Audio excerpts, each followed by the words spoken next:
여러분 안녕하십니까? 뉴스가 있는 저녁 변상욱입니다. 안녕하세요. 안보라입니다. 뉴이적 가족 여러분도 방송에 참여하실 수 있습니다. 샵 0945번의 유료 문자, 유튜브 팟빵 댓글 열려 있습니다. 라디오 주파수는 94.5MHz입니다. 네, 오늘 윤석열 검찰총장 후보자 인사청문회가 진행 중인데요. 예. 지금은 잠시 정해 중이고 휴식에 들어가 있습니다. 예. 속개되는 대로 소식 계속해서 알려드리겠습니다. 전문가와 함께 오늘 청문회 어디까지 어떻게 진행됐는지 핵심만 좀 짚어보도록 하겠습니다. 최영일 시사평론가와 함께 하겠습니다. 어서 오십시오. 어서 오십시오. 안녕하세요. 네. 아침부터 계속 네, 눈아프게 현장을 지켜보고 계셨을 텐데, 자, 뭐 시작부터 네. 국회의원들이 국회 의사 진행을 방해하고 국회를 못 열리게 네. 해갖고 지금 다 그렇죠. 법정에 서게 됐는데 그 사람들이 여기 나와서 따져 물을 수 있는 거냐? 이 자격부터 얘기가 시작이 됐습니다. 네, 그렇게 시작되면은 이게 정말 참 난감한 상황인데, 예. 그래서 이 후보자는요, 이 청문회장에 나와서 정자세를 하고 앉아서 예. 1시간여 동안 입도 뻥끗 못했습니다. 아, 왜냐면 여야 의원끼리의 설전이, 음. 그러니까 사실은 이게 어찌 보면은 윤석열 후보자를 여당은 방어해야 하고 예. 사수해야 하고 야당은 공격해야 하는 창과 방패의 격돌 아니겠습니까? 네. 기싸움이 1시간 넘게 이어졌다는 건데 사실 이 포문은요, 이 민주평화당의 박지원 의원이 먼저 제기했어요. 예, 예. 말씀 나왔으니까 네네. 말인데 예. 민주평화당의 박지원 의원이 이제 제기한 영상이 있습니다. 저희가 네네. 영상부터 보고 말씀 이어갈게요. 국회 선진화법에 검찰 고발이 돼가지고 수사를 받지 않고 기피하고 있는 의원들이 언론에서는 12분이 있다고 그럽니다. 이 원장부터 해당이 됩니다. 그 해당 의원들의 기소 여부 결정권을 가진 검찰총장 인사청문회입니다. 그래서 과연 적절한가? 국회의원이 어떤 일에 대해서 국민 누구로부터 고소 고발을 당할 수가 있습니다. 고소 고발을 당했다 그래서 국회의원의 본분인 청문회와 법안심사, 예산심사를 제척돼야 되는 이유는 아니라고 생각합니다. 저는 심각한 모멸을 느끼고 그 말씀에 대해서 우리 동료 의원께 사과해 주시기 바랍니다. 있을 수 없는 발언을 한 것입니다. 예, 약간의 이제 뉘앙스의 차이는 있습니다. 네, 네. 국회의원이 국민으로부터 고소당할 수도 있는 거고 고발당할 네. 수도 있는 거 아니냐라고 했는데 정확하게 얘기하면 국회를 방해했기 때문에 국회로부터 고발당한 거나 마찬가지여서 말씀하신 그 예. 대목입니다. 그러니까 사실은 이 고소 고발을 당한 사안은 예. 바로 국회법을 무력화시켰다라는 이제 이 비판에서 예. 혐의가 나온 것이고요. 근데 그거보다 더 본질적인 건 뭐냐면 아까 이 장제원 의원 말씀의 일부는 맞아요. 예. 고소고발 당했다 하더라도 그렇죠. 재판을 통해서 뭐 유죄 확정이나 예. 우리가 흔히 보는 뭐 의원직 상실에 해당해서 배지를 떼기 전까지는 법안 심사하고 법안 발의하고 다 할 수 있습니다. 예. 다만 이제 오늘 청문회 자리가 뭐냐면 검찰총장 후보자라는 게 중요한 거예요. 하필이면 검찰총장이 되면 예. 거의 모든 법적인 수사를 통해서 지금 현재 검찰 조직만 기소를 할 수가 있잖아요. 예. 그러니까 이 유죄 혐의, 무죄 혐의, 기소, 불기소를 결정하는 검찰 조직의 수장을 청문하는 것인데 예. 여기 이제 고소고발 당해서 어쩌면 조만간 수사 대상이 되는 최근에 네 분은 이제 이 경찰에서부터 소환 통보를 받았는데 예. 불응하지 않았습니까? 이거 가지고도 이제 국민 일각에서는 설왕설래 하는데 그럼 이제 그 검찰의 수장이 될 인물을 청문하는데 현재 고소고발된 의원들이 나와서 청문을 하는 것이 온당하냐? 이것은 사실은 좀 찬반 논쟁이나 이게 진영 간에 있는 게 사실이라고 봐야겠죠. 어떤 예. 게 맞는 걸까요? 저 사람한테 내가 수사를 받을지도 몰라 그러면 어떻게든 네. 저 사람을 떨어뜨려야 된다고 생각할까요? 네. 이 기회에 잘 보여야 되겠다 이렇게 생각을 할까요? 지금 말씀하신 애매하네요. 지금 말씀하신 게 현재까지 진행으로 보면요. 예. 저는 두 가지 중에 하나인데 저 사람을 낙마시켜야 되겠다는데 낙마 가능성은 희박합니다. 왜냐하면 야당이 반대해서 인사청문 경과 보고서가 채택되지 않아도 예. 검찰총장 직은 대통령이 임명 강행을 할 수 있는 자리잖아요. 예. 그러다 보니까 이변이 없는 한, 이변이라고 하는 것은 오늘 청문회 과정에 엄청난 결격 사유가 드러나서 당장 내일부터 신문지상과 국민 여론이 이 사람은 도저히 안 되겠다라는 역풍이 불기 전까지는 예. 지금 어찌 보면 정치적으로는 여야에서 자 야당 측의 지지 세력들, 이 지지층들은 코드 인사 아니냐 이렇게 보는 거고요. 그리고 이제 여당 쪽의 지지층들은 국정농단을 수사했던 수사팀장인데 적격 인사 아니냐, 적폐를 청산하는데 이렇게 지금 충돌하고 있는 상황이잖아요. 예. 국회의원들이 이걸 대변하고 있는 것이고, 그래서 어찌 보면 임명 가능성이 제가 보기에는 뭐 90% 이상입니다. 예. 이렇게 보는 상황에서 아까 앵커께서 말씀하신 후자 쪽, 그렇다면은 각 세우지 말자. 너무 세게 때리지 말자. 예. 그래야 나중에 내가 후환을 면할 수 있다. 그래서 지금 오늘 하루가 시끄럽긴 한데 예. 여야끼리 시끄럽고요. 예. 정작 윤석열 후보를 강하고 날카롭게 예리하게 지금 청문하는 장면은 몇 장면 나오지 않았고, 예. 그리고 대부분 좀 소문난 잔치에 먹을 네. 게 없는 것 아닌가. 국민들은 지금 해가 진 시간에 조금은 밍밍하다. 아마 이런 생각하시는 분들이 많으실 것 예. 같습니다. 아무튼 뭐 장재원 말대로 국민에 의해서 뽑힌 선출직 국회의원인데 뭐 이 자격이 갑자기 어디로 가는 건 아니니까 그렇죠. 오늘 뭐 청문회 진행이 됩니다. 그렇습니다. 예, 뭐 자격 논란이 있었을 때 한국당 김진태 의원은 자격 논란 따지면 여기서 한국당 의원 중에 청문위원 할 사람이 없다. 다 지금 맞습니다. 예, 기소가 돼 있기 때문에 하필이면 예, 지금 고발이 돼 있다라고 네. 얘기를 했었죠. 지금 말씀하신 뭐 엄청난 결격 사유가 있지 않는 한이라고 전제를 다셨는데 사실 네. 그동안 그 윤석열 검찰총장 후보자를 검증하겠다고 의혹이 한 몇 가지가 제기가 됐었는데 맞습니다. 그 중에서는 뭐 한두 가지밖에 제기가 안 됐고 예. 저는 이 양정철의 그림자라고 해야 될까요? 음. 그러니까 윤석열 청문회인데 예. 양정철 민주연구 원장 얘기가 굉장히 많이 나왔습니다. 맞습니다. 이 부분도 저희가 녹취가 준비돼 있거든요. 듣고 오시겠습니다. 예. 총선 인재 영입 과정에서 인연을 맺었다라고 양정철 원장은 말씀하시는데 맞습니다. 저는 뭐 정치에 소질도 없고 정치할 생각은 없다 그렇게 얘기를 했고 양정철 씨 만난 거 저는 매우 부적절하고 검찰의 정치적 중립성 완전 전 물 건너갔다고 생각합니다. 제가 그분을 만난 거는 다 그분이 야인이던 시절이고요. 그리고 뭐 좀 한번 출마를 하라는 얘기를 간곡하게 했는데 저는 이제 그걸 거절을 했고 총장으로 취임을 한다면은 글쎄 저는 그렇다면은 우리 여야 의원님들도 좀 기회 될 때마다 참 자주 뵙고 또 좀 말씀도 듣고 이렇게 하려고 하는데 하여튼 많이 좀 유의하고 부적절한 것은 조심을 하겠습니다.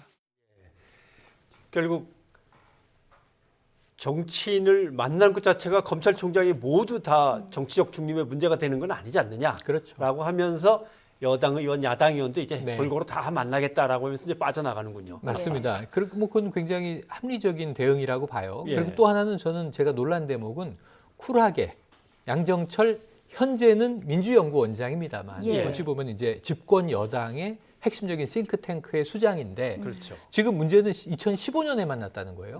2015년은 사실은 국정농단 사태가 터지기 전 박근혜 정권 중반기였습니다. 예. 근데 그때 그럼 양정철이라는 인물은 이제 정치인이었느냐? 야인이 맞았고요. 오히려 당시 참여정부의 친노의 핵심이라고는 불렸지만 예. 삼철이라고 해서 그럼에도 불구하고 당시 어떤 직책이 있는 것도 아니고 여권 인사도 아니었던 것이죠. 그리고 그러면은 당시에는 지금 이 윤석열 후보자는 어떤 일을 하고 있었느냐? 검찰 조직의 검사였는데 좌천이 되죠. 예. 국가기관 대선 개입에 대해서 어찌 보면 좀 이제 정권과 나를 세운 상황이 돼서 외압 주장을 국회에서 하고 좌천이 돼서 예. 대전, 대구 이 지검을 전전합니다.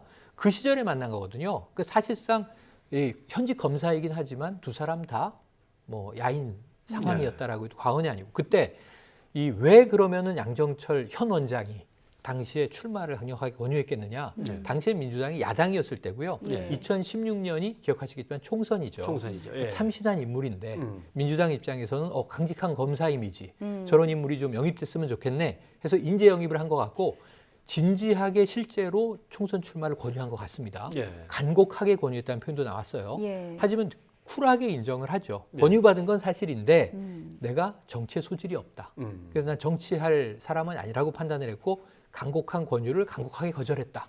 네. 네, 그것뿐이다. 그러니까 이게 사실 그 당시에 좀 욕심이 있었거나 이 완강히 거절하지 않았다면 예. 저 이야기를 굳이 언급하지 않았을 수 있어요. 예. 그런 바 없다라고 시치밀 때도 큰 문제가 되지 않는 대목입니다. 예. 왜냐하면 양정철 원장이 나와서 권유한 게 맞다라고 증언할 가능성은 없잖아요. 예. 그런데 인정한 대목 자체는 전 사실을 사실대로 말하는 인물이라는 뉘앙스를 충분히 이제 제기한 것 같고요.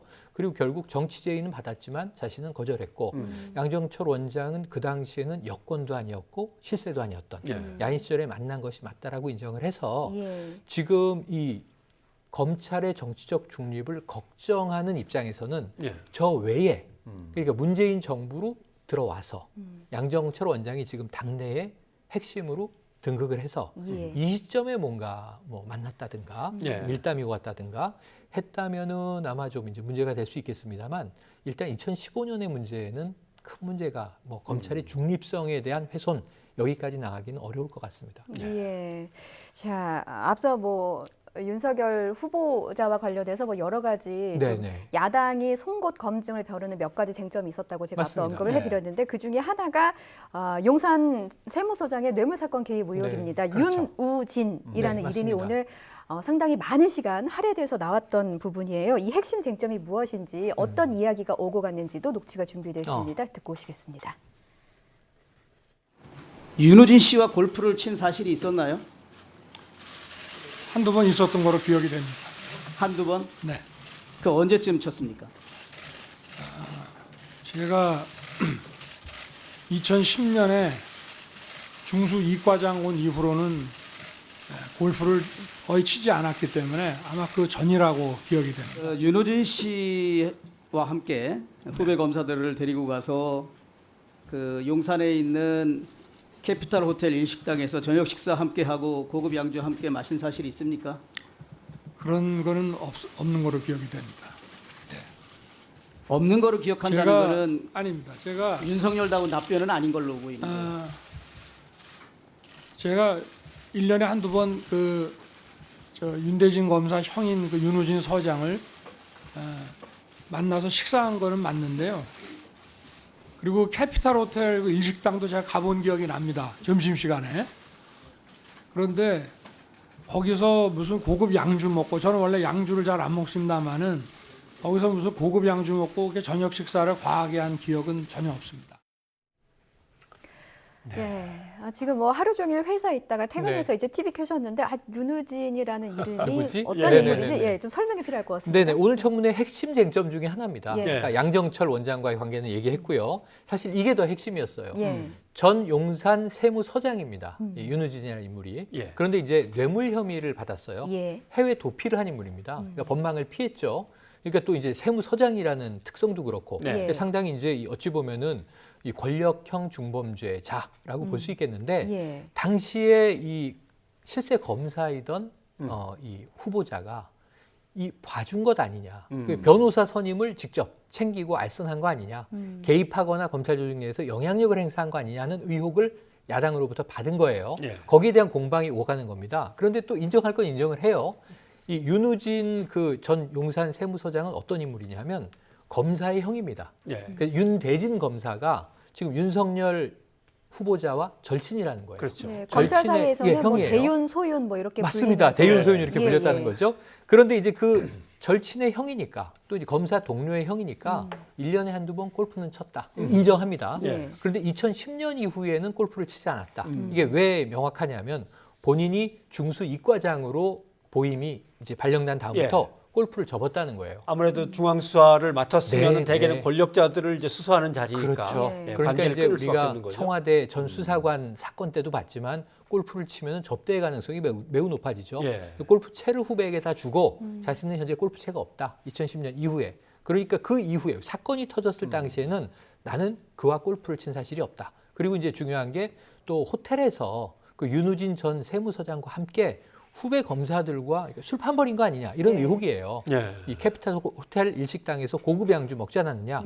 그럼 그때 이 전 세무서장, 당시 세무서장이 있었다는 것은 접대 가능성을 암시하는 거지 않습니까? 예. 그런데 점심일 순 있으나 저녁은 아니다. 어. 그리고 본인은 양주를 좋아하지 않기 때문에 잘 먹지도 않지만 고급 양주 먹은 기억 없다. 그러니까 이제 저녁에 접대설 자체를 아예 꺾어버린 거예요. 예. 그러니까 이렇게 이제 해명을 해 나가서 사실 오늘 그 윤우진 전 서장 관련해서 야당 쪽에서는 아주 파상 공세로 질문, 의혹 제기가 있었습니다만 예. 하나도 드러난 건 없습니다. 네. 의혹은 지금 의혹대로 남아 있는 상황입니다. 오늘 또 야간 시간에 어떤 공방이 오가게 될지 예. 증거나 증인이 나올지 모르겠지만 현재까지는 그리고 또 하나는 그 이모 변호사를 알선했다는 의혹인데 예. 여기서 무슨 이야기를 하냐면 이모 변호사는 나 윤석열 후보자보다는 오히려 윤대진 검사와 더 친하기 때문에 예. 자기형 사건에 대해서 동생인 검사가 알선했으면 모르지 왜 내가 알선했겠느냐. 근데 여기서는 윤석열이 신뢰하는 인물입니다라는 문자를 받았다라는 또 문제 제기를 해요. 그 문자가 등장한다면 하나의 증거가 될 수 있겠지만 예. 그것은 지금 말로 전해진 전원들이기 때문에 예. 아직은 이 의혹에 대해서는 확실한 증거는 글쎄요. 안 관련해서 나오는 오늘 상황입니다. 증인이 나오기는 했습니다. 네. 지금 증인이 5명이 채택이 됐는데 출석을 한 게 단 2명입니다. 그러니까 그 맞습니다. 중에 한 명이 그 윤우진 전 서장의 사건 당시 수사팀장이었던 장우성 팀장이 나와서 이제 네, 증언을 한 맞아요. 부분이 있기는 합니다. 그 부분은 갖고도 사실 뚜렷하게 뭔가 나오지는 않고 여야가 공방만 오갔어요. 예. 그래서 지금 의혹은 있고 예. 지금 이 저 윤우진 전 서장에 대한 이제 어떤 영향력, 검찰 조직 내에서 영향력 행사는 사실은 중수이과장 또는 뭐 이 정말 윤석열 당시 검사와 같은 또 강골 검사 입장에서는 검찰 내부 관련 사건에서 특히 이제 지인 관련 사건, 그렇죠. 이 권력형 부패 사건에서 영향력을 개입한 경우도 사례가 왕왕 있기는 해요. 근데 이런 경우는 어떻게 밝혀지냐 하면 청탁을 받은 쪽이나 그것을 목격한 쪽에서 예. 조직 내부에서 예. 내부 제보가 흔히 있는 경우들이 있습니다. 그럼 이건 이제 증거가 있기 때문에 부인한다 하더라도 공방이 벌어질 수 있는데 지금은 의혹 제기는 있는데 아직 확실한 근거는 제시되지 예. 못하고 있어요. 예를 들면 수사가 진행되는 그 시점이나 네. 그 직전이나 뭐 관련 있는 검사들과 함께 뭐 만난 적 있다든가 좀 계획이 회합을 뚜렷하면 하던 좋은데. 아니면 최소한 전화가 걸려오든 예. 전화가 걸려와서 어떤 전원을 했는데 직접 뭐 도와달라 이걸 뭐 덮어달라 이런 이야기를 하지 않더라도 예. 암시적인 외압이라고 느낄 수 있는 것들을 예. 검찰 조직 내부에서 내부 제보한 경우들이 상당히 있거든요. 그럼에도 불구하고 이번 경우에는 아까 말씀하신 대로 의혹은 있어요. 근데 네. 이 의혹을 아직은 입증할 수 있는 결정타 우리가 이제 스모킹건이라고도 하고요. 예. 건 트리거가 아직 등장하지 않고 있기 때문에 네. 야당의 공세가 윤우진 전 서장 건 관련해서는 제일 강력한 의혹 중에 하나였는데 아직은 좀 모호한 상황이라고 현재 시점에서는 진단할 수밖에 아무튼 없겠습니다. 뭔가 확증을 못 갖고 있다면 네, 예, 맞습니다. 청문회 중에서 계속 두들겨 보면서 허점을 찾거나 뭐 그렇죠, 그러려고 그렇죠. 이제, 네. 잠시 후에 시작될 청문회 2탄을 한번 좀 봐야겠죠. 심야까지 봐야 될 것 예. 같습니다. 청문회 2탄을 말씀하셨는데 아마 이 이름이 또 나올지도 모르겠어요. 자유한국당 황교안 대표. 네. 근데 민주당은 황교안 대표의 책임을 또 들고 나왔는데 네. 이때 당시 그 윤우진 전 서장이 불기소 처분을 당했을 때 그때 당시 장관이 황교안 지금의 법무부 대표였다. 장관. 그래서 예. 황교안 대표를 네. 또 소환을 했거든요. 이 부분도 저희가 녹취가 준비되어 있는데요. 들어보시겠습니다. 그 당시에 불기소 처분을 한 법무부 장관이 황교안 장관이에요.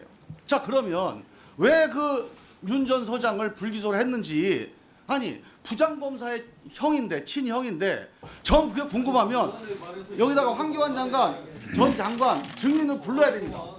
해당 검사장도 모르는 사건을 당시 법무부 장관이 해명하라? 그야말로 정치공세입니다. 의혹에 대해서 야당이 주장하는 또 제기하는 자료들을 내면 그만입니다. 윤석열 후보자가 서울중앙지검장의 수사 외압과 함께 황교안 당시 법무부 장관이 개입했다는 사실을 증언하고 있습니다. 후보 묻습니다. 지금의 생각도 변함이 없죠. 하여튼 뭐 검사들이 변함이 있는가 없는가만 답변하세요. 없습니다. 변함이 없죠. 예, 민주평화당 박지원 의원의 질의는 국정원의 대선 개입 사건 수사에 관한 질의를 맞아요. 하면서 이제 윤석열 후보자의 입장을 예를 묻는 들면 질문이었고요. 법무부 장관이 어떻게 일개 수사부의 수사 건건을 갖다 결재하느냐 그럴 리는 없다라고 그렇죠. 하니까 이제 박지원 의원은 아니다. 정치적으로 큰 사건에서 법무부 장관이 개입했다고 저 총장 후보자가 그렇죠. 예전에 얘기한 적이 있다. 맞습니다. 그러니까 그것은 뭐 이미 지난 정부 때 유명했던 사건이죠. 예. 국가기관 대선 개입 수사를 정말 최동욱 검찰총장 시절입니다. 파고드니까 처음에 이제 외압에 의해서 이 수사를 그만하게 했고 끝까지 파고들었던 윤석열 검사는 결국 좌천이 됐다라는 것이고 최동욱 검찰총장도 혼외자 사건으로 그 직을 떠나게 되잖아요. 예. 그리고 나서 어찌 보면 이제 이 국가기관 대선 개입이 위야무야 덮였는데 지금도 당시에 정치적 외압이 있었다는 것은 입장에 변함이 없느냐? 박지원 의원 질문에 변함없다. 이건 답변했고요. 네. 그 앞이 좀 중요한데 아까 말씀드렸던 윤우진 이 세무서장 사건입니다. 네. 그런데 이 윤석열 당시에 뭐 과장 정도가 과장 검사 정도가 이 외압을 행사했다면 그럼 4급 이상의 고위직 공무원이 연루된 사건이고 예. 현직 부장검사의 형과 관련된 사건이고 예. 또 세무서장 사건은 저 때 또 언론에서 계속 이 보도하던 사건이거든요. 예. 그런데 그렇다면 법무부 장관이나 서울중앙지검장이 알고 영향을 행사했으면 모를까? 윤석열 검사 정도가 외압을 혼자 독단적으로 행사할 수 있었겠느냐라는 민주당 의원의 역공이 있었던 거예요. 예. 여기서 이제 황교안 당시 법무부 장관이 소환되는 겁니다. 황교안 청문회 카드가 여기서 이제 등장을 한 거죠. 예. 그런데 이제 화가 난 또 이 자유한국당 의원이 윤석열 후보자에게 물어봐요. 지금 현재는 그럼 당신 그야말로 고위직 간부들과 관련된 사건은 법무부 장관에게 보고하느냐? 그러니까 그렇지 않고 수사가 끝난 사후에는 보고한다. 이렇게 이야기를 해요. 하지만 전임 정권에서는 사전 보고했는지 사후 보고했는지 난 모른다. 예. 이렇게 얘기를 해요. 사실 그때는 모르죠. 모르죠. 그때는 중앙지검장이 아니었으니까요. 흔히 이제 취재하다 보면 가이드라인이 있거든요. 네, 예를 들면 맞습니다. 기자가 잡혀왔을 때는 어느 부장까지는 보고하고 수사를 한다. 네. 차관급이 잡혀왔으면 어디까지 누구까지 한다. 보고하고 그렇죠. 장관급 이러면 뭐 당연히 뭐 그렇죠. 매뉴까지 가는 거지만 그 급을 다 맞춰서 누구까지 보고하도록 돼 있는 건데 매뉴얼이 있는 거죠. 그 매뉴얼대로 그 전 정권의 매뉴얼이 어떻게 돼 있을지는 참 알 수 없네요. 네, 그래서 오늘도 뭐 모르는 부분에 대해선 윤 후보자는 자신은 모르겠다 이렇게 얘기를 하고 지금은 사후 보고를 한다 이렇게 예. 이야기를 해요. 그렇다면 그 당시에는 이 예. 수사 당시 상황을 굳이 법무부 장관에게 보고했겠느냐? 예. 그러니까 황교안 현재 당 대표와의 관련성을 끊으려는 게 지금 야당 자유한국당 입장이고요. 예. 그리고 그걸 굳이 개입시켜서 오히려 의혹 제기를 하려는 게 또 민주당 여당 의원들의 이제 공방이어서 여기서만은 또 공수가 전환되는 모습을 보이는 기현상이 있었습니다. 예. 또 야당 입장에서는 아니 왜 갑자기 황교안 청문회로 그렇죠. 또 가는 거야? 맞습니다. 짜증나게 지난번도 또 그러더니 문제 이렇게 되는 건데. 아니 근데 정점식 의원 같은 경우에 이번 재보선으로 이 통영 고성에서 당선되지 않았습니까? 네. 근데 이 리틀 황교안이라고 불렸잖아요. 4.3 재보선 생각을 해보시면 청문위원으로 들어왔는데 오늘 사실은 윤 후보자에 대한 송국 검증보다는 황교안 당대표에 대한 문제가 나올 때 그것을 막느라고 발언 시간을 다 써버려서 예. 결국은 황교안 카드가 민주당 입장에선 조금 시간 소모전에 유리했던 것으로 분석이 되고 있습니다. 이제 문제는 검찰총장이라고 하는 자리가 지금 어떤 자리냐라고 할 때 공직 부패를 엄단하는 자리, 맞습니다. 또 뭔가 사법 개혁을 완수해야 되는 서포트하는 자리죠. 완수해내는 그렇죠. 자리. 이제 이게 중요해서 이걸 할 수 있는 인물이냐 이걸 봐야 되는데 그런 점에서 오늘 네. 공수처 문제는 뭐 확실하게 저도 동감입니다라고 하는데 검찰의 지휘권, 수사 지휘권 문제는 어떠냐에 대해서 정부 거하고 약간 다른 뉘앙스 같기도 약간 하고. 다릅니다. 그걸 예. 제가 오늘 이제 보고 들은 내용을 분석을 해보면 예. 반대하진 않는다. 예. 그러니까 사실은 이제 문무일 이제 곧 직을 떠나는 검찰총장은 항명이라는 항명 파동이라는 말까지 들을 정도로 예. 사실 정부안을 이제 들이받은 케이스가 돼버렸잖아요. 예. 하지만 이제 거기에 손을 댈 수 있는 상황은 아닙니다. 자리를 예. 떠나야 되니까. 그래서 후임 총장의 그 어떤 입장이 중요했는데 검경수사권 조정은 반대하지 않는다. 예. 취지에는 동의한다. 직접 한번 들어보실까요? 네네. 예, 저희가 녹취가 준비되어 있습니다. 들어보시죠. 검찰의 권한을 보면 직접 수사권, 수사지휘권, 영장 청구권, 공소권 이렇게 형사사법에 관련된 전반적인 권한을 가지고 있습니다. 이 권한을 조금 줄이고 축소해서 정상화시켜야 된다는 것이 검찰개혁의 요체라고 생각을 합니다. 검찰의 본질적인 기능은 소추 기능이라고 저는 생각을 하고 있습니다. 예. 그리고 강제 수사 그 영장 청구라고 하는 것은 예. 이거는 소추에 준하는 그런 해보면 한번 해보고 아니면 말고식이 아니고 이것도 거의 기소가 확실한 경우에 할 수 있는 일이라고 보기 때문에 저 두 가지는 이제 본질적인 거라고 생각을 하고요. 예. 그리고 수사 지휘라는 것은 예. 결국 검경의 이제 커뮤니케이션인데 예. 이거를 지휘라는 개념보다는 상호 그 어떤 협력 관계로 갈 수 있는 문제 아니냐 하는 예. 거. 예. 근데 네.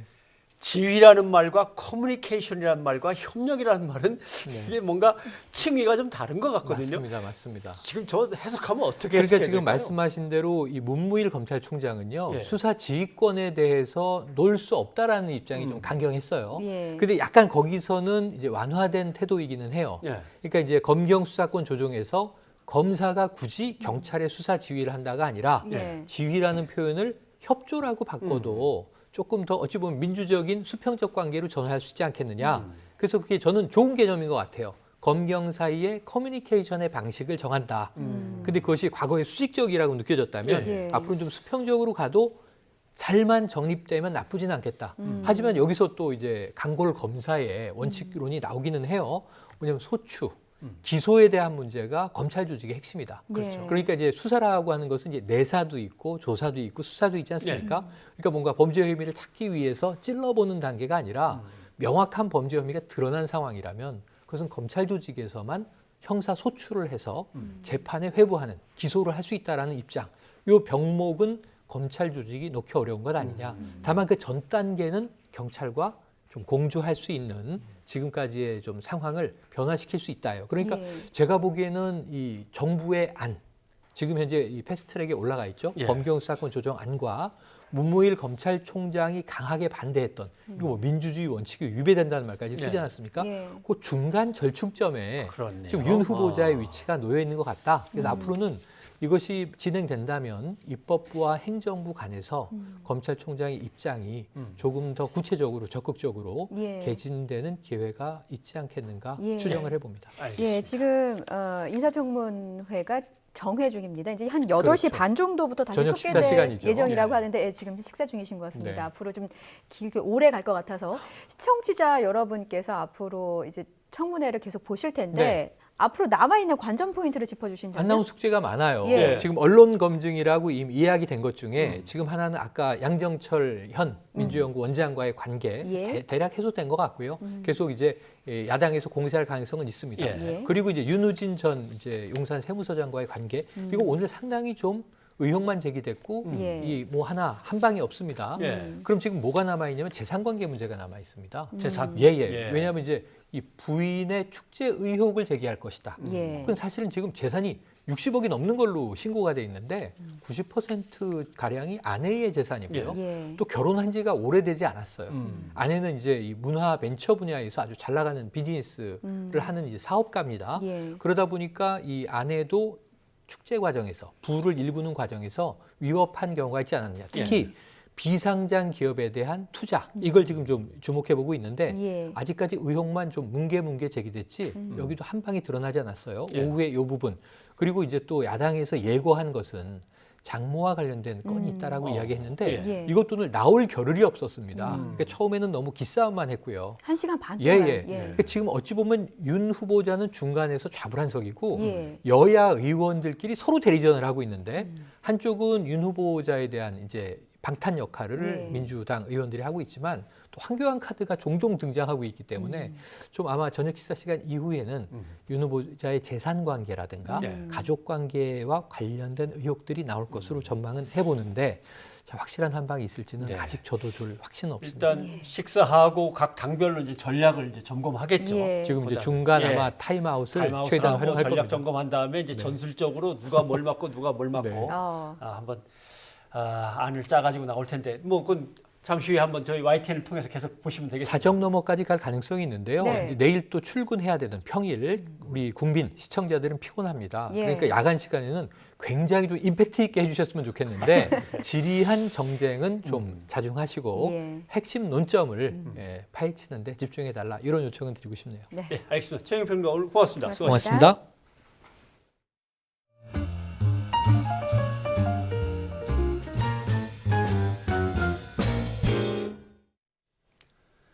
변사옥의 뉴스가 있는 저녁 다음 소식 알아보겠습니다. 일본의 무역 제한 조치 이후에 문재인 대통령이 처음으로 입을 열었습니다. 단도직입적으로 실제로 우리 피해가 발생하면 필요한 대응을 할 수밖에 없다라고 경고했습니다. 그렇습니다. 예. 정부의 대응 기조도 분명히 밝혔습니다. 이번 사태를 한일 무역 수지 적자 개선의 계기로 삼겠다고 말했는데 이번 기회가 전화위복이 되기를 바랍니다. 김도원 기자가 보도합니다. 한 달여 만에 수석 보좌관 회의를 주재한 문재인 대통령이 일본의 무역 제한 조치에 대해 수위 높은 경고 메시지를 내놨습니다. 문 대통령은 일본의 이번 수입 제한 조치가 정치적인 목적 때문이라는 점을 분명히 했습니다. 우리 기업의 생산 차질뿐 아니라 전 세계 공급망이 위협받는 상황으로 진단하고 일본의 조치 철회를 촉구했습니다. 한국의 기업들에게 피해가 실제적으로 발생할 경우 우리 정부로서도 필요한 대응을 하지 않을 수 없을 것입니다. 문 대통령은 우리 정부의 적극적인 장단기 대응 기조도 천명했습니다. 단기적으로 기업 피해를 최소화할 수 있는 처방을 빈틈없이 마련하겠다고 강조했습니다. 전례 없는 비상 상황을 맞아 기업들과 긴밀히 소통하면서 상황에 따라선 비상 대응 체제 구축도 검토할 것을 지시했습니다. 장기적으로는 일본에 의존하는 산업 구조를 바꾸고 대일 무역 적자를 줄이는 계기로 삼겠다고 예고하는 방법으로 일본 정부의 태도 변화를 압박했습니다. 수십 년간 누적되어 온 우리 경제의 구조적 문제를 해결하는 계기로 삼겠습니다. 또한 한일 양국 간 무역 관계도 더욱 호혜적이고 균형 있게 발전시켜 심각한 무역 수지 적자를 개선해 나가겠습니다. 문 대통령은 청와대와 관련 부처 모두 피해가 예상되는 기업들에 필요한 지원을 아끼지 말 것을 주문했습니다. 또 이번 사태를 극복하기 위해 여야 정치권과 국민도 힘을 모아줄 것을 당부했습니다. 문 대통령과 30대 그룹 총수들이 만나는 자리도 곧 마련될 예정입니다. 예상 피해와 대책을 대통령이 직접 챙기면서 일본의 부당한 조치에 단호하게 대응한다는 원칙을 밝힐 것으로 보입니다. YTN 김도원입니다. 문재인 대통령이 강조한 수십 년간 누적되어 온 우리 경제의 구조적 문제를 개선하는 계기로 삼겠다. 구체적인 내용을 좀 설명해 주셔야 될 것 같습니다. 글쎄요. 뭐 숫자가 많이 들어갈 것 같습니다만 우리와 일본이 국교를 정상한 지 한 50년이라고 치고 교역을 하면서 누가 얼마나 흑자를 냈고 누가 얼마나 적자를 냈냐를 이제 비교를 해봐야겠죠. 우리가 일본에게 누적 적자가 700조가 넘습니다. 한 708조 원 정도 될 거고요. 우리가 흑자를 낸 적은 사실 한 번도 없습니다. 한 번도 적자죠. 없습니까? 우리가 또 무역을 하면서 적자를 내는 나라들을 이렇게 순서대로 보면 일본이 가장 저희가 적자 폭이 크죠. 2018년 통계만 보면 일본에게 적자 본 것이 한 240억 8천만 달러. 2위가 사우디아라비아입니다. 한 224억 달러 정도. 그다음에 이제 카타르 158억 달러 정도. 쿠웨이트가 한 115억 좀 넘을 거고요. 보니까 뭔가 이렇게 특징이 있죠. 그러니까 일본 빼고는 사실은 모두 그 석유를 사오느라 어쩔 수가 없는 그런 나라들인 것 같아요. 석유 사오려고 어쩔 수 없는 나라 빼고는 일본에게 엄청난 적자를 지고 있는 거죠. 미국, 일본을 상대하면서 우리가 기술이 그 나라들이 앞서 있고 돈도 그 나라들이 많으니까 그 두 나라에 의지해서 우리가 발전을 꾀해왔지만 이제 그 의존도를 좀 줄이고 우리가 필요로 하는 걸 우리가 스스로 만들어 쓰는 국산화율을 높일 때가 된 겁니다. 맞습니다. 미국이야 워낙 크다고 치고 일본은 우리를 두려워할 때가 되지 않았나라고 생각해 봅니다. 좋아요. 지난해 총 수출액 보면 일본이 한 7,300억 달러로 세계 4위, 우리가 한 6천억 달러로 세계 6위입니다. 국내 총생산 규모를 보면 일본이 우리보다 한 3배 정도인데 그동안의 추격 속도나 산업 전망으로 봐서는 일본은 상당히 기회를 놓치고 있고 우리는 계속 일본을 쫓아가고 있으니까 따라잡을 날이 가까워지고 있다라고 하는 거고요. 또 아베 총리가 했던 아베노믹스 이거 실패했어요 벌써. 마이너스 경제 성장이 나왔습니다. 그래서 이제 그동안 미뤄둔 과제를 해결하고 일본을 넘어서려고 우리 한번 노력해 봐야죠. 네. 이럴 때일수록 뭔가 정치권, 국회의 초당적인 대처가 필요하지 그렇습니다. 않을까 싶습니다. 이번만큼은 여야가 의견 일치를 봤습니다. 이제 국회 차원의 방일단을 파견하기로 했어요. 네. 그런데 일본 대사는 또 한일 두 나라 간의 신뢰가 워낙 많이 무너져서 이렇게 된 거라면서 우리 여야 사이를 살짝 이제 갈라놓으려는 그런 이제 말을 했습니다만은 예. 내용을 한번 들어보시죠. 이만수 기자가 보도합니다. 일본의 반도체 소재 수출 규제로 연일 논란이 되고 있는 가운데 나가미네 야스마사 주한 일본 대사가 국회를 찾았습니다. 국회 외교통일위원장을 만나 수출 규제는 한일 양국의 신뢰가 무너졌기 때문이라면서 수출을 중단하려 하는 것은 아니라고 강조했습니다.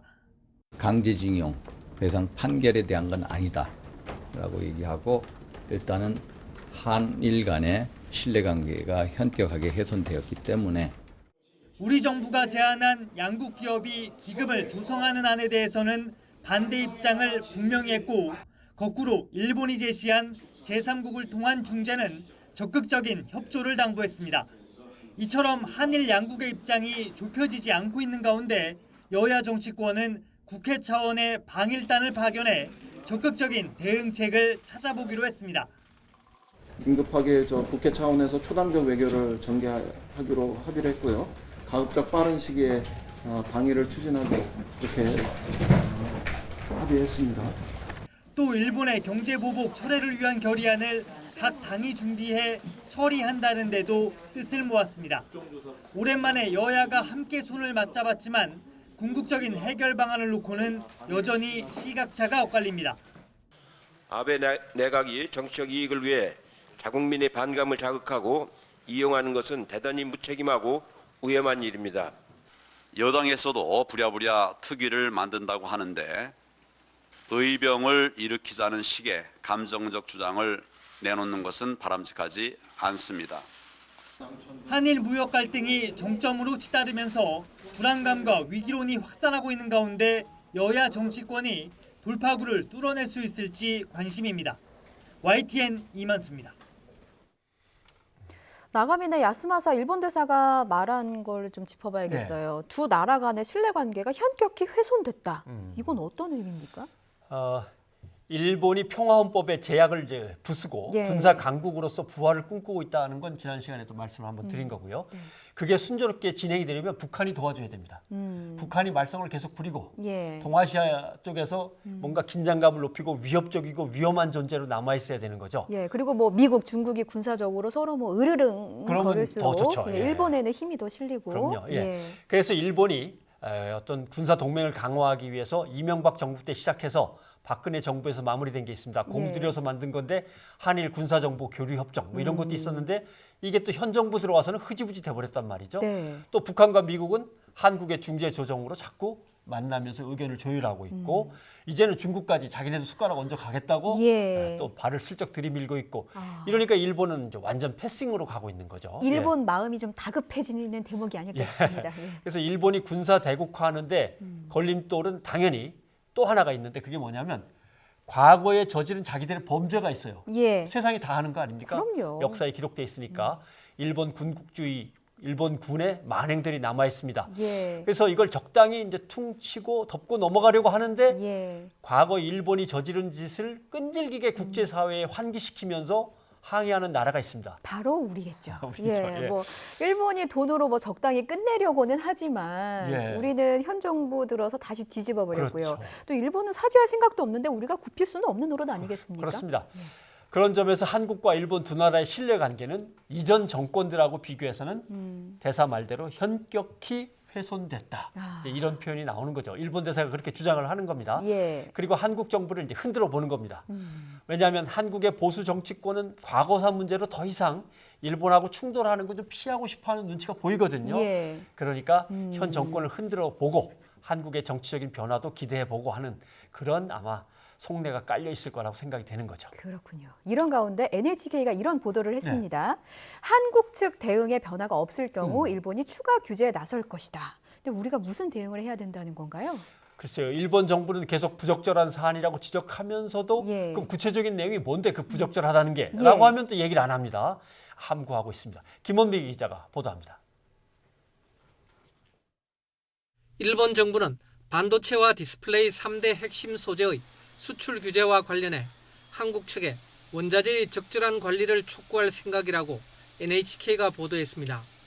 NHK에 따르면 일본 정부는 한국 측에서 움직임이 없을 경우 수출 관리에서 우대하는 국가로부터 한국을 제외할 방침으로 알려졌습니다.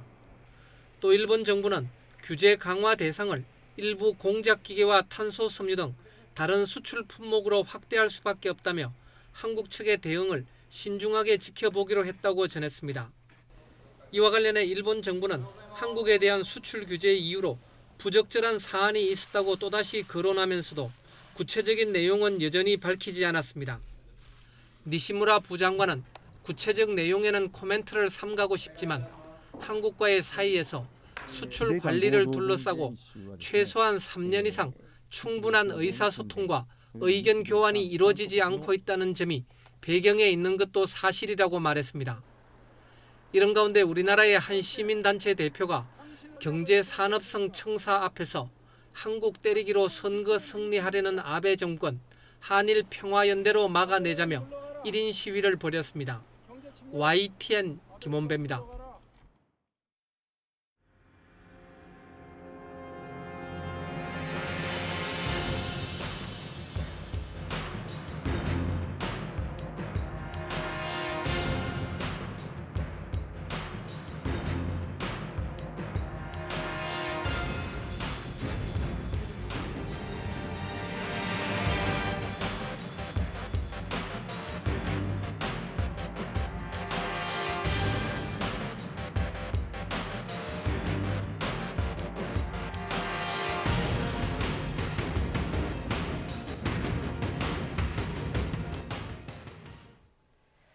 와.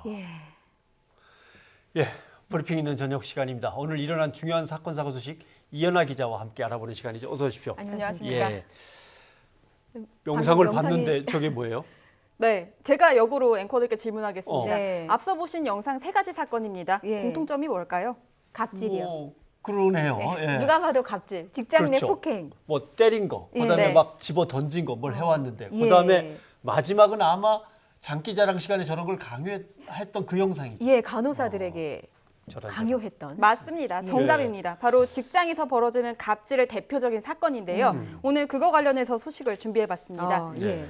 회사 내에서 왕따, 뭐 폭행, 심하면 퇴사, 아니면 자살, 극단적 선택을 하기도 하는데 그렇다면은 이러한 갑질, 노동자가 직장에서 불합리한 처우를 당하거나 혹은 본인이 하고 있는 게 잘못됐다라고 인지하고 있는지 이 부분을 알아봤습니다. 시민단체가 조사를 했는데요. 예. 19세에서 55세 직장인 1000명을 대상으로 실태 조사를 했습니다. 그런데 그 결과 충격적입니다. 예. 감수성, 직장갑질 감수성이요. 평균 68.4점, 그러니까 D등급이 나왔습니다. D등급. 네. 이게 직장 갑질 감수성이라는 용어도 사실 낯설고 등급이 뭐 D라고 하니까 굉장히 낮은 것 같은데 이게 네. 어떤 수준인지도 궁금합니다. 네, 일단 뭐 쉽게 설명을 하면 감수성이 높다라는 건 뭐냐면요. 이것이 갑질이다. 혹은 예. 내가 하는 것이 갑질이다. 내가 당하는 게 갑질이다. 아니면 이게 문제다라고 제대로 인지하고 있는 겁니다. 예. 그리고 감수성이 낮다는 거는 해도 모른다는 거죠. 이게 네. 뭐가 문제인지를 전혀 모른다는 걸 이제 감수성이 낮다라고 이해하시면 됩니다. 예. 그래서 이제 감수성이 가장 높은 부분과 가장 낮은 부분의 항목을 좀 준비해봤습니다. 그래픽으로 준비했는데요. 보면서 설명드리겠습니다. 네. 자, 지금 상위 2개가 나왔습니다. 회사가 어려워도 임금을 줘야 한다. 자, 이 부분에 대해서는 모두가 다 인지를 제대로 하고 있었습니다. 그리고 상사가 화가 났다면 심한 요구를 할 수도 있다. 이 부분도 안 된다고 이제 제대로 인지를 하고 있는 거죠. 예. 근데 반대로 하위 2개를 좀 보시면요. 일을 그만둔 직원에게는 책임을 물어야 한다. 그러니까 퇴사할 때 퇴사를 이미 한 직원에게도 책임을 물어야 한다라고 생각을 했는데 사실은 그 부분에 대해서는 안 물어도 되는 그런 부분들이 있습니다. 예. 아유, 벌써 회사를 나가버렸는데 뭘 예. 굳이 이렇게 하는군요. 그렇죠. 그리고 이제 일을 못하는 직원에게 권고사직은 필요하다. 사실 일을 못하는 직원이 권고사직의 대상은 아니거든요. 그럼요. 예, 근데 이 부분에 대해서도 제대로 인지를 하지 못한다는 겁니다. 근데 이 예. 두 개의 차이점이 뭐냐면요. 지금 이제 오른쪽 빨간색으로 표시가 된 부분이 이제 법으로 규정하고 있는 부분입니다. 예. 그래서 비교적 법으로 규정을 하고 있는 것은 그래도 좀 제대로 인지를 하고 있지만 법망도 없는 그런 부분에 대해서는 예. 아예 인지조차도 좀 잘 못하고 있다. 이렇게 보고 있는데요. 예. 관련해서 전문가 이야기 직접 들어보시죠.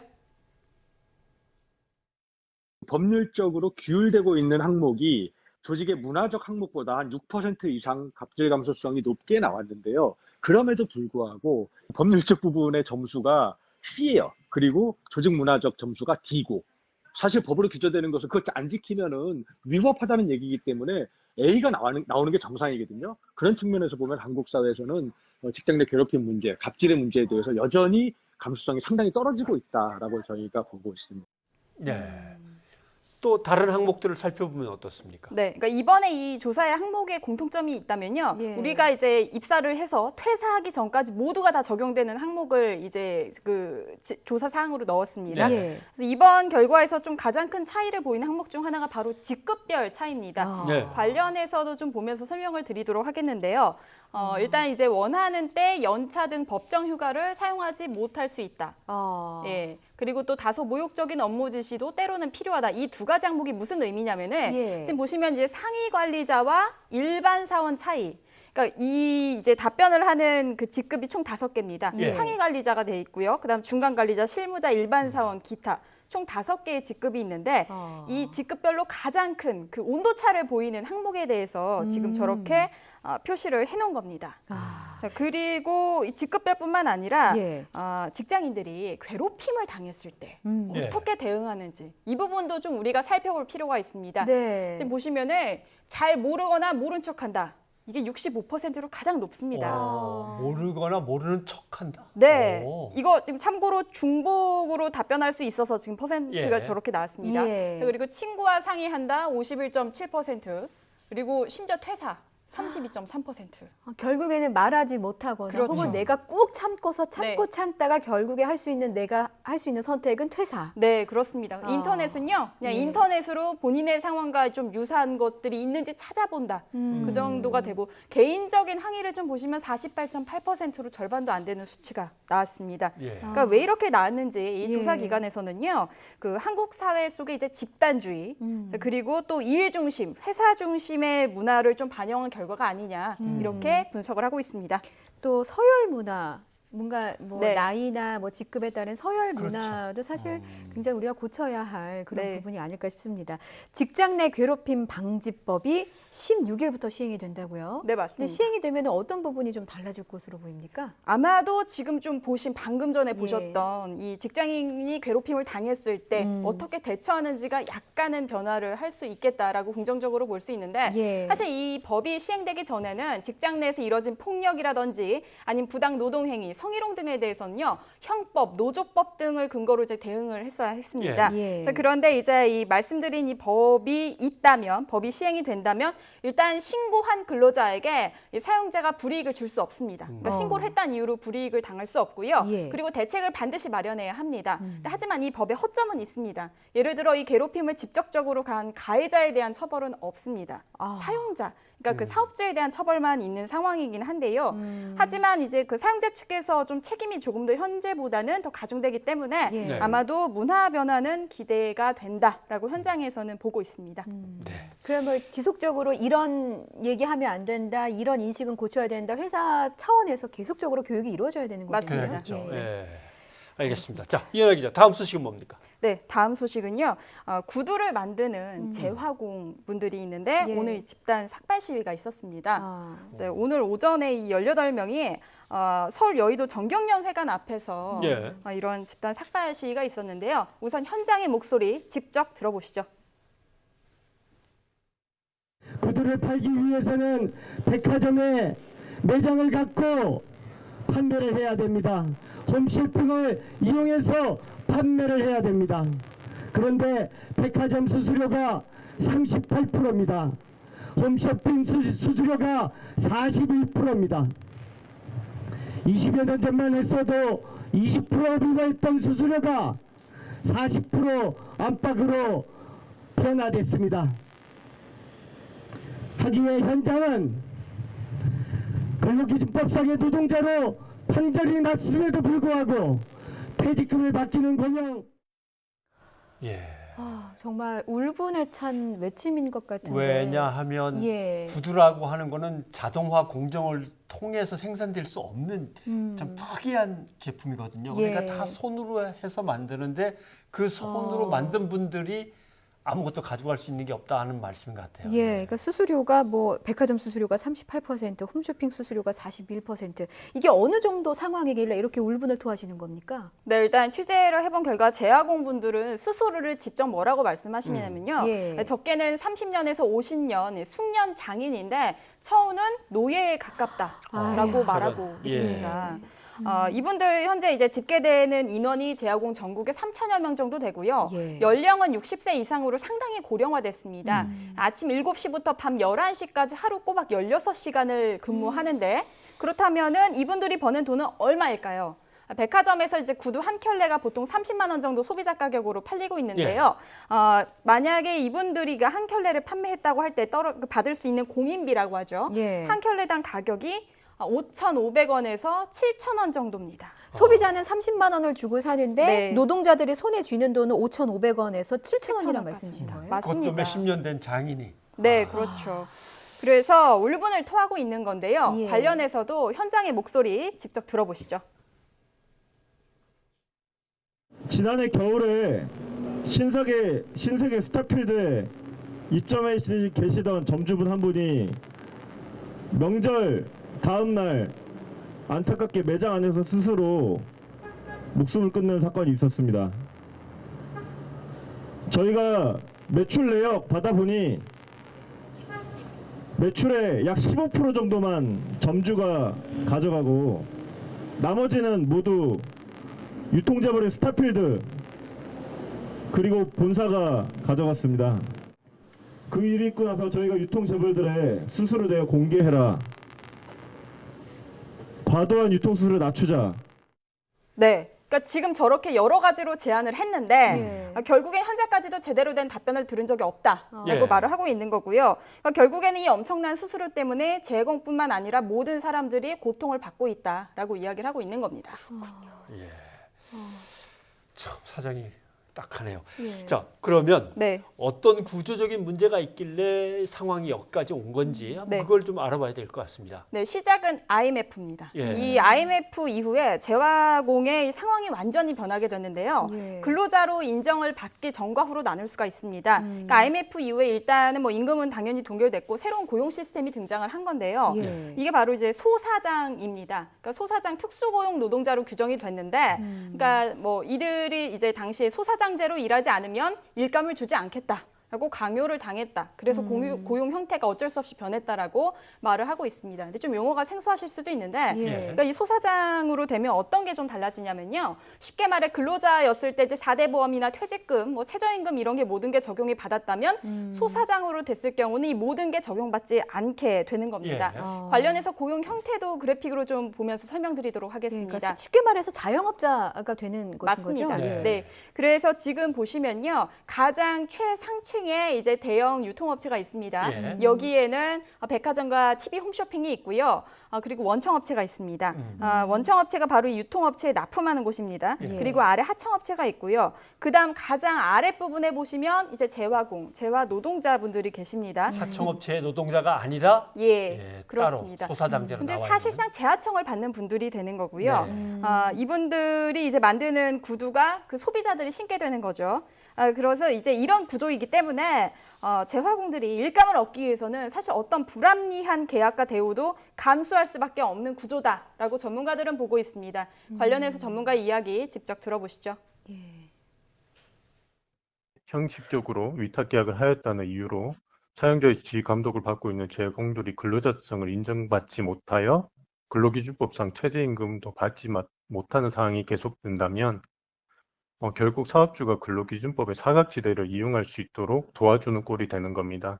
그러니까 우리가 생각했을 때 보통 최저임금이 어떤 의미를 가지냐 좀 예. 보면은 근로자의 최소한의 생계보호를 위해서 만들어진 임금제도입니다. 예. 근데 아까 이제 재화공은 말씀드린 것처럼 이제 소사장이기 때문에 최저임금, 뭐 4대 보험, 퇴직금 다 적용받지 않습니다. 예. 그래서 이제 결국에는 어떤 법적 보호도 받지 못하는 상황에서 예. 결국 최저임금보다도 더 적은 그러한 노동에 대한 대가를 받는 것이 문제다라는 게 지금 방금 이 설명입니다.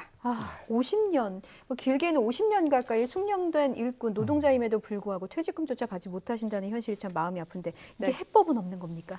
해법은 일단 정부에서 나서는 게 가장 중요합니다. 예. 왜냐면요, 소사장이나 하청업체 입장에서는 사실상 이 대형 유통업체나 아니면 뭐 원청회사 사이의 수수료 수준도 전혀 지금 공개가 되지 않고 있는 상황입니다. 예. 그러니까 아까 말씀드린 그런 그 삼각형의 구조에서 전체 모두가 어느 정도의 수수료를 받고 있는지가 지금 모르고 있는 상황이거든요. 예. 그래서 이제 공정거래위원회나 아니면 정부의 그 직권조사로서 일단 투명하게 밝히고 그 다음에 해법을 나서는 게 가장 우선이 되겠습니다. 예. 예. 이현아 기자 수고하셨습니다. 감사합니다. 우편 대란 피할 수 있게 됐습니다. 네. 61년 만에 총파업을 예고했던 우정노조가 파업을 전격 철회했습니다. 네, 다행인 것은 앞으로 1,000명 가까운 인력을 충원하게 됐다는 점, 그래서 이 사상 초유의 우편 대란은 피하게 됐다는 점이지만 문제는 이게 끝이 아니라 이제 시작인 거죠. 그렇죠. 예. 우편 사업 전반에 대한 점검이 시급합니다. 이 내용은 김현우 기자가 보도해드립니다. 노조 출범 61년 만에 조합원 93%의 찬성으로 파업을 결의했던 우정노조. 올해에만 9명이 과로사 등으로 숨지자 인력 2,000명 충원과 주 5일제 시행 등을 요구했습니다. 늘어나는 택배 물량과 10kg이 넘는 고용량 소포의 증가로 노동 강도가 높아졌기 때문입니다. 총 파업을 하루 앞둔 우정노조는 그러나 정부의 중재안을 전격 수용했습니다. 정부의 과로사 개선에 대한 약속과 무엇보다 보편적 서비스인 우편 업무를 놓을 수 없다는 절박함이 작용했습니다. 국민들께 드리는 불편이 또 심각할 수도 있다라는 판단하에 우리가 요구한 사항이 100%는 아니더라도 어느 정도 정부에서 내놓은 안을 수용했다.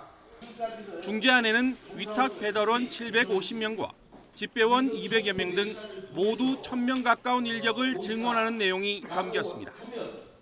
내년부터는 농어촌 지역부터 주 5일제 시행에도 들어갑니다.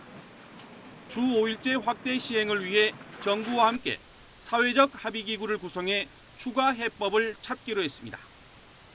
여기에다 우체국 예금 수익을 국고로 귀속하지 않고 우편 사업에 쓰도록 하는 방안 등도 포함됐습니다.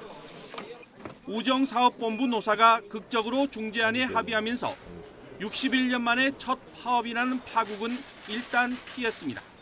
하지만 늘어나는 택배 물량 등 집배원들의 업무량이 증가하는 가운데 이번 기회에 우편 환경 변화에 따른 중장기적인 대책 마련이 필요하다는 목소리가 커지고 있습니다. YTN 김현우입니다.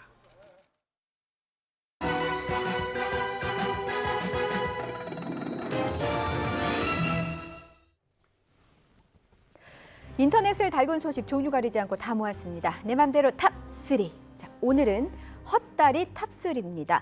자, 3위는요. 일본 아베 총리의 헛다리입니다. 지지율이 위기일 때마다 한국을 걸고 넘어지곤 했던 아베 총리. 그동안은 꽤 재미를 봤습니다. 그런데 이번만큼은 헛다리를 짚은 것 같습니다. 참의원 선거를 앞두고 한국의 경제보복 조치까지 강행하며 지지층 결집에 나섰는데 지지율은 오히려 하락했다는 기사입니다. 집권자민당은 참의원 선거 후보들에게 한국에 대한 보복 조치를 이용하라는 지침을 내릴 정도로 검은 속내를 훤히 드러냈는데요. 요미우리 신문이 보도한 이 지지율 하락 기사를 보니까 꼼수는 악수가 된 듯합니다. 자, 2위는요. 대한항공의 헛다리 짚은 징계입니다. 대한항공 소속 기장이 비행 도중에 술을 요구하는 일이 벌어졌습니다. 그럼에도 불구하고 별다른 징계 없이 정상 근무를 이어갔다고 고발하는 CBS 기사입니다.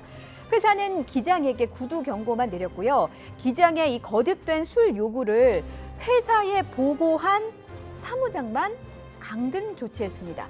현행법상 기장의 음주는 3년 이하의 징역에 처하는 엄중한 일입니다. 이 승객의 목숨이 달려있는 일이기 때문이지요. 대한항공의 해명은요. 두 사람 사이의 의사소통에 오해가 있었다는 것이었습니다. 징계도 해명도 헛다리를 짚는 것은 아닌지 묻고 싶습니다. 자, 헛다리 탑3 1위는 김성준 SBS 전 앵커입니다. 평소에 사진 찍는 게 취미라고 하는데 그 취미가 하필 몰래카메라로 이어질 줄이야. 김성준 전 앵커 지난 3일 밤 지하철역에서 여성의 신체 부위를 몰래 촬영하다가 현행범으로 경찰에 붙잡혔습니다. 처음에는 부인했는데요. 이 휴대전화에서는 몰래 찍은 여성의 사진이 발견됐고 결국 술을 지나치게 많이 마신 상태에서 어이없는 실수를 저질렀다며 혐의를 인정했다고 합니다. SBS는 김성준 전 앵커의 사직서를 수리했습니다. 헛다리 탑3였고요. 유이전은 60초 뒤에 다시 오겠습니다. 네, 베트남 출신의 아내를 폭행하는 남편의 모습이 담긴 동영상이 공개됐죠. 예. 많은 분들이 공분하고 있습니다. 그러나 드러나지 않은 피해 사례는 또 얼마나 많을까, 이걸 또 걱정할 수밖에 없는 게 우리의 현실입니다. 네, 우리 사회 이주 여성들의 인권 실태와 또 필요한 대책에 대해서 자세히 알아보겠습니다. 한국이주여성연합회 왕지연 회장님 나오셨습니다. 어서 오십시오. 예, 회장님 어서 오십시오. 네, 안녕하세요. 회장님도 이주 여성이시라고 얘기는 들었습니다. 네. 한국에 오신 지 얼마나 됐습니까? 저는 17년 됐고요. 17년. 네, 중국에서 왔습니다. 중국에서. 네. 이 연합회와 관계된 거는 어떻게 시작이 되셨어요? 저는 이제 한국어 공부하기 위해서 한국에 왔고 예. 그다음에 여기서 남편을 만나서 가정을 꾸리면서 이제 그 당시는 다문화 사회라는 단어는 없었어요. 예. 이제 2009년 다문화 사회를 이제 들어가면서 저는 필리핀 여성한테 아침에 전화하는데 만취된 상태의 그 남편이 전화 받았어요. 예. 어렵게 다시 그 필리핀 분랑 통화했는데 집 밖으로 나가지 못하게 하고 뭐 폭력도 있고 하니까 그래서 그 당시 참 그 말을 들었을 때 참 믿어지지 않았는데도 불구하고 그래서 저희 같이 활동하는 16명 엄마들 같이 이제 이주 여성들 친정을 만들자. 예, 그런 생각을 하면서 이주여성연합회를 결성했습니다. 사실상 그 친정이 이제 각 나라에 있으니까 한국 내에서 이주 여성들의 친정을 만들자라는 취지에서 시작하게 되셨다. 그러니까 남편이 밖에 못 나가게 하는 필리핀 여성과의 이제 전화 통화였군요. 예. 제가 이런저런 사건 기록 뒤지다 보니까 임신한 몸으로 아파트 9층에서 추락사. 그것도 남편이 감금해 놨기 때문에 도망치다가 그렇게 된 것도 있고요. 14층 아파트에서 역시 추락사. 이런 건 다 감금 당했다가 어떻게든 도망가려고 하다가 떨어져 숨진 것들, 사건들이 뭐 기록이 다 읽어볼 수 없을 정도로 그냥 참 참혹한 기록들이 있더라고요. 예, 그리고 또 최근에 충격을 던져줬던 것이 앞서 좀 언급하셨던 한국인 남편, 지금 뭐 구속됐습니다만 베트남 출신 아내를 무차별로 폭행한 사건이 있었습니다. 그렇죠. 저희 영상 보고 저희도 뭐 회의하면서 너무 울분을 참지 못했고 지금 국민 여러분, 저희 유이조 가족분들도 충격을 금치 못하고 있는 상황입니다. 영상 보셨을 때 어떠셨어요? 저는 어떻게 말할 수 없는 정도로 저희 아이하고 남편 같이 봤거든요. 그러셨구나. 그래서 저희 남편도 너무 화나고 사람이면 어떻게 이런 짓이 할 수 있냐. 자기 아내인데 같이 앞으로 같이 살아준 사람인데 또 아이들 앞에서 폭력을 가하고 있고 정말 아빠 되는 자격이 없다고 생각합니다. 아이고, 아빠 자격은 뭐 일단 둘째치고 저 사람으로서 저럴 수 있나 이런 생각도 들었으니까요. 그런데 드러나지 않은 피해 사례가 뭐 얼마나 더 있을까, 이제 이것 참 속상한 일인데 실제로 이주 여성 가정에서 벌어지는 일들이 학대가 얼마나 있는지 최근에도 계속 있겠죠. 네, 몇 년 전에 저희도 대학원 앞에서는 그 한 해 동안 10명만 사망했고요. 저희 추모 시기도 했고 해마다 이제 안 좋은 소식 계속 전달 오고 있고 작년에도 필리핀 여성의 사망 사건이 있었고요. 그래서 지금 뭐 해마다 이렇게 조사를 하게 한데 40% 넘다는 사람들 이제 가정 폭력 경험을 이제 있다는 것을 이렇게 조사로 나왔어요. 가정 폭력을 당해봤냐 그러니까 40% 이상이 그렇죠, 나왔죠. 어마어마한 숫자죠. 이제 물론 일반 여성도 가정에서 이런 경우가 있긴 한데 저희 솔직히 굉장히 사각지대에는 아주 허약한 존재라고 볼 수 있잖아요. 임금. 지금 보면 며칠 전에도 익산시장이 그 비하 발언 있었잖아요. 그다음에 이번에도 외부로 보면 사회적 보면 저희한테 이렇게 비하하고 그다음에 가정 내부에서도 남편이 저희를 또 다시 무시하고 뭐 폭력하고 솔직히 지금 저희 처하는 그 환경이 인권이라고 볼 수 있는 거죠. 저희 인권은 도대체 어디 가서 찾는지 모르는 상황이 되고요.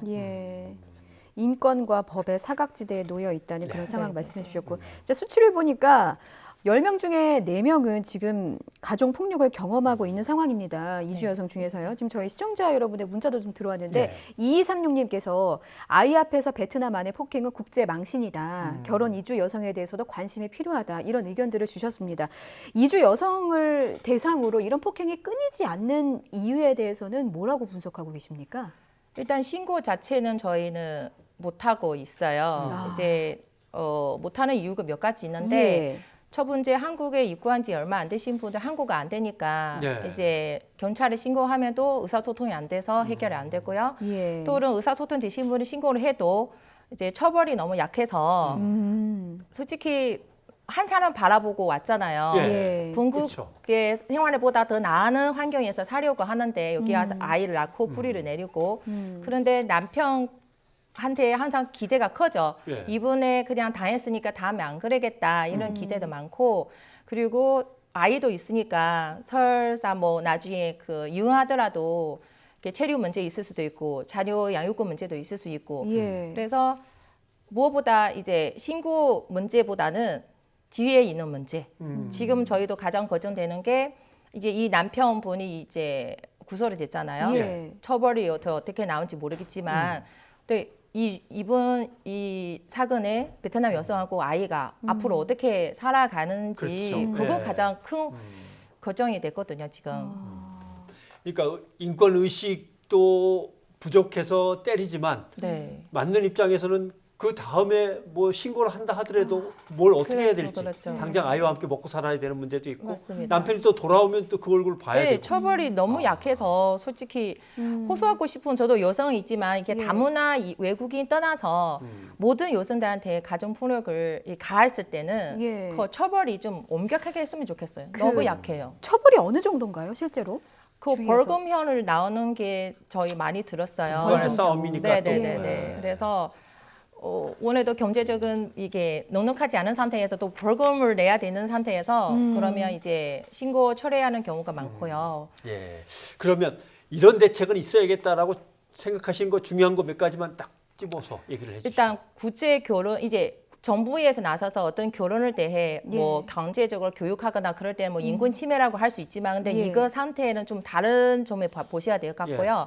그래서 국제 결혼하고 싶은 남성분들 처음부터 그 상대 국가의 문화 교육을 반드시 실시하고요. 그다음에 인권 교육에 대해 이게 반드시 실시해야 된다고 생각합니다. 또 한 가지 저희는 한국에 오기 전에 그 해당 국가의 한국 대사관이 있잖아요. 가서 비자를 받을 때 그 나라 언어를 가지고 한국에 오고 나서 자아 보호의 안내, 그다음에 폭력 당했을 때 어떤 절차든 조치해야 되는지 그 안내자를 배부해야 된다고 생각합니다. 그것도 교육을 충분히 받고. 또 한 가지는 정말 저희를 보호할 수 있는 법이 없어요. 지금 이렇게 차별 금지법에 통과해 주셨으면 좋겠고 차별 없는 세상을 만들어 주셨으면 좋겠어요. 알겠습니다.